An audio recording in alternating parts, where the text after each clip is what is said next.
on, kid. Keep following behind. All right, you want to march in the line? One. You got it, Edith.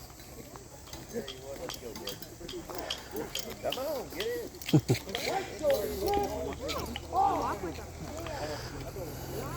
Why not? You. Come on. Older kids should be at the front.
I could see. If y'all want to go on, it doesn't really matter, but if you stand on that side, you could put your side to the sun instead of your face. I'm just trying to ranger trick here. That's why I have crow's feet under my eyes when I'm staring to the sun.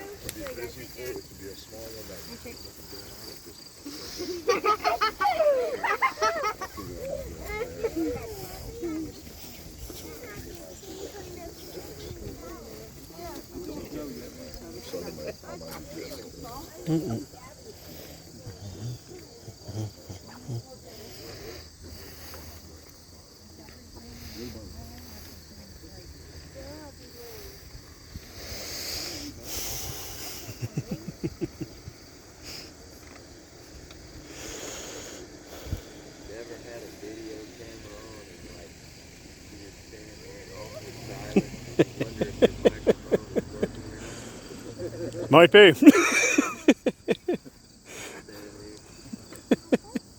Alright, won't y'all come on up to the rope? It's not going to be any quieter back there, I assure you. I'd like to welcome everybody to Gettysburg National Military Park. Especially all the kids that are out here today. This makes it real special.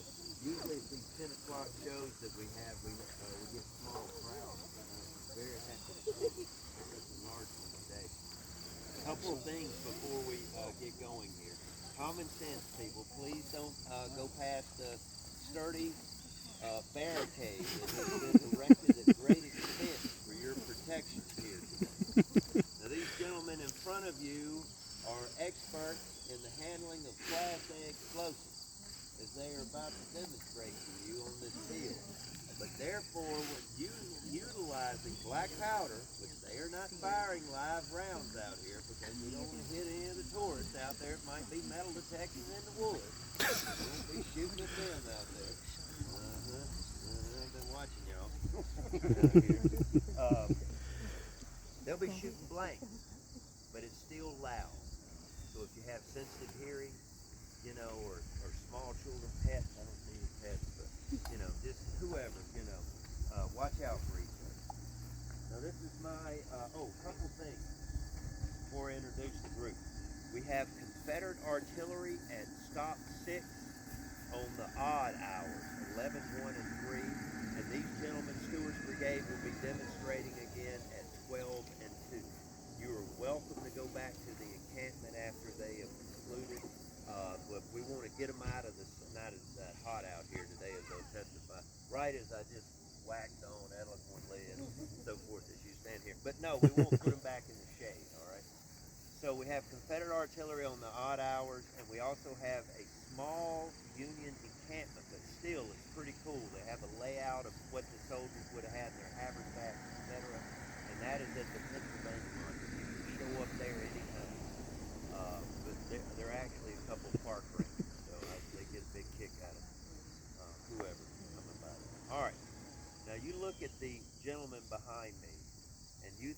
about how many people had to get their own individual effort to put the gear together, to buy the gear, to buy the gas, and to take the weekend off, to come up here, to put on this stinking wool uniform, to come out here to sleep under these trees and these plush accommodations among these luscious stones which I provided for them over here, to give you, ladies and gentlemen, this free program. How about a round of applause for these volunteers?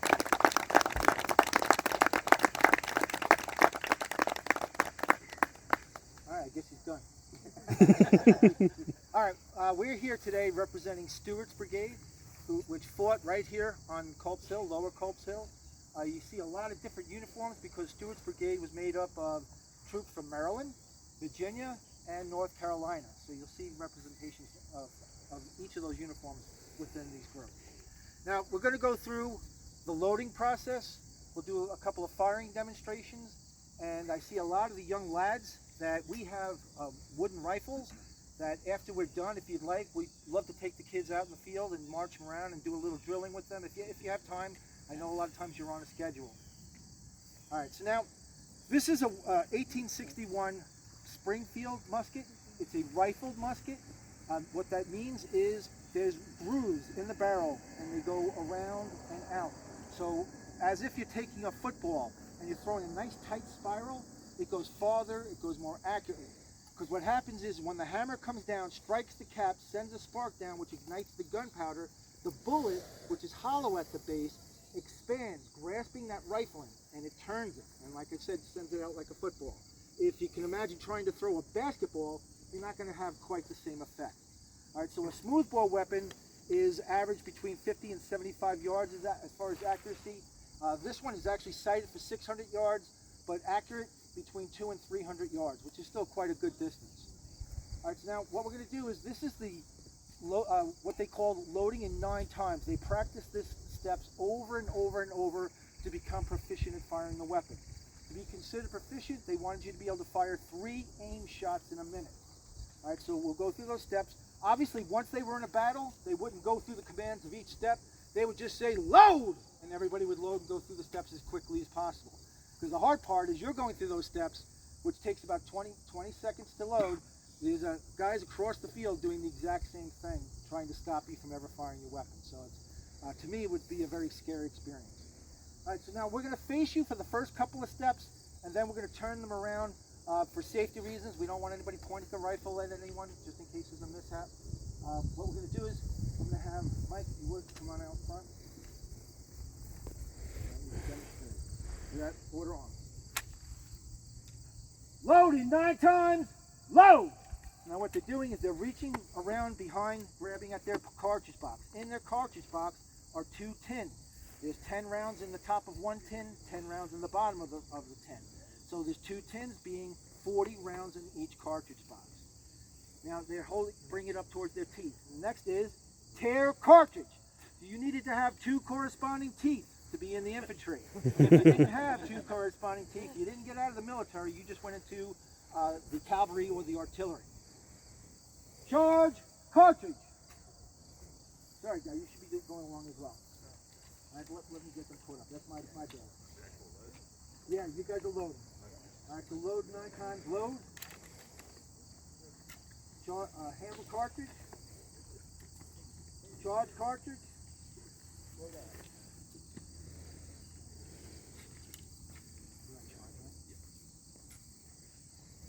Ram cartridge.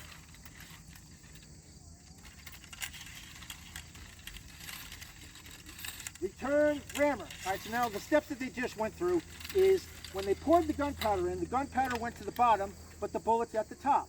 It's not going to work that way. So they take the ramrod out and they push down the bullet and seat it on top of the gunpowder. All right, so now what we're going to do is, Chris, take them around. Company on me. Shoulder, arm. The 2 ranks, right, face. I file right from the halt, march. I file right, march.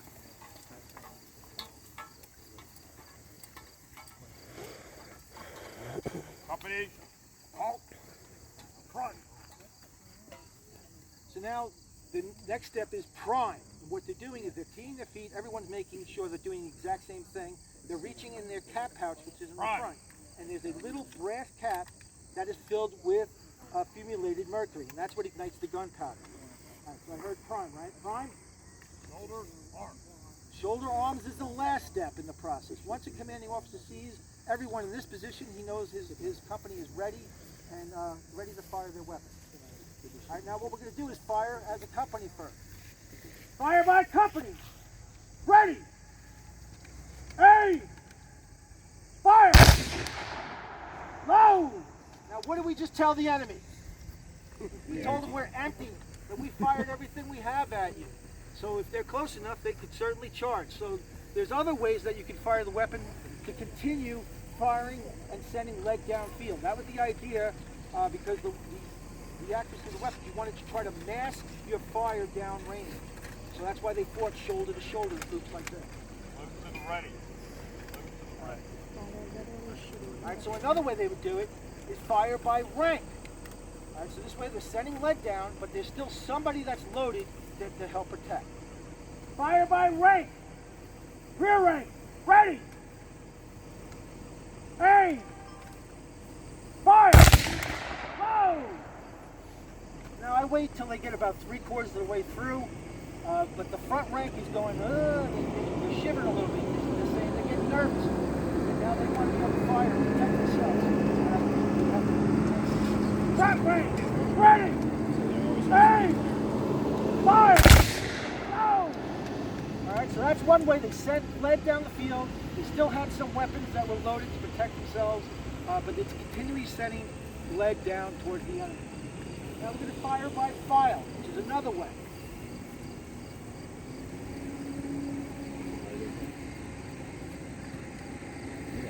The gentleman in the back will be representing a sergeant. The sergeant is there to make sure that everybody stays in their ranks, make sure they stay safe. And if anyone has an issue with their rifle, they would just turn around, give the sergeant their rifle, he would give them his, and then the sergeant would then clear the weapon. Fire by file. Ready. Commence firing.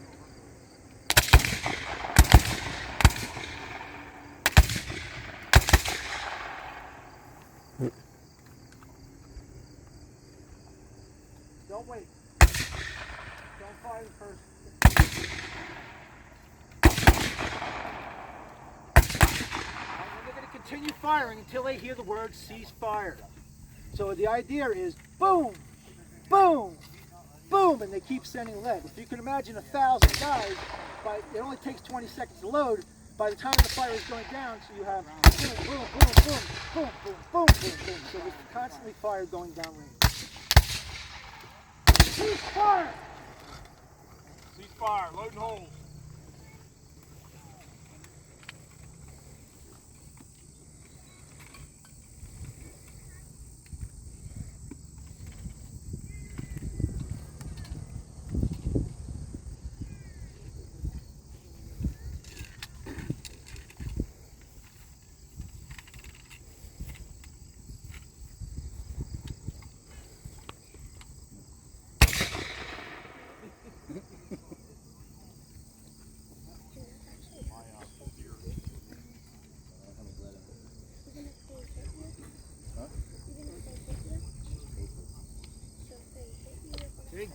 We gave you an example right off the bat.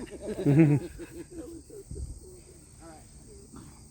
Fire by company. Ready. Aim. Fire.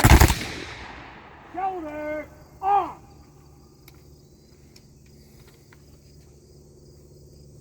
All right, basically that's what a firing demonstration looks like. Any questions from anyone?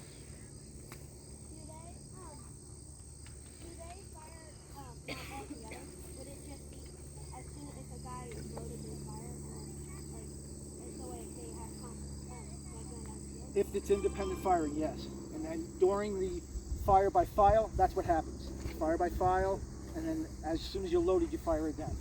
All right, so now what they're going to do is they're going to prime. I'll ask for questions one more time, but I want to get them primed. They're going to prime their weapons because we want to make sure our weapons are cleared before we go back to the camp. But please do feel free to join us in our camp. We'd love to talk to you. As you can tell, we like to talk, especially about the Civil War. And as I said, if the kids have time, we would love to hang out with them and drill them a little bit. All right. Crime! We still have to do that as well. Now what they're doing is just firing one of those brass caps. They're not firing this no black powder in there. Hey! Fire! Crime!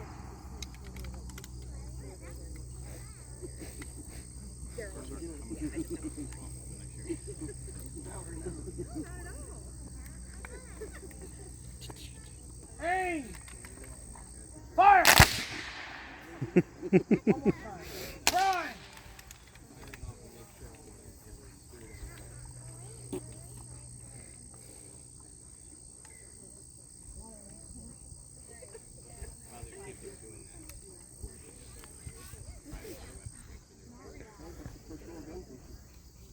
Aim!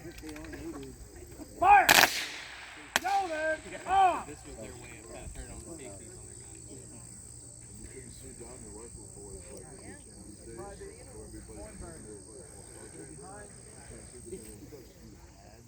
First, you want to take them back? Thank you, sir. All right, were there any other questions before they head as the men go back? 2 ranks. They Left. said that Face. the strategy of doing one by file is to keep lead moving. Guide so right, what was forward, the strategy march. for the other method? By rank or by company? Why would you do fire by method? Well, it's the same concept. When we fire by rear rank and then front I rank, file left. the rear rank fires first, the front rank is loaded, Mark. so they're protecting. All right, so as soon as the rear rank gets loaded, the front rank comes back. So you're sending lead downfield, but you're still keeping some guys that are loaded for the help protect. You understand what I mean by protect? Guide, follow the road.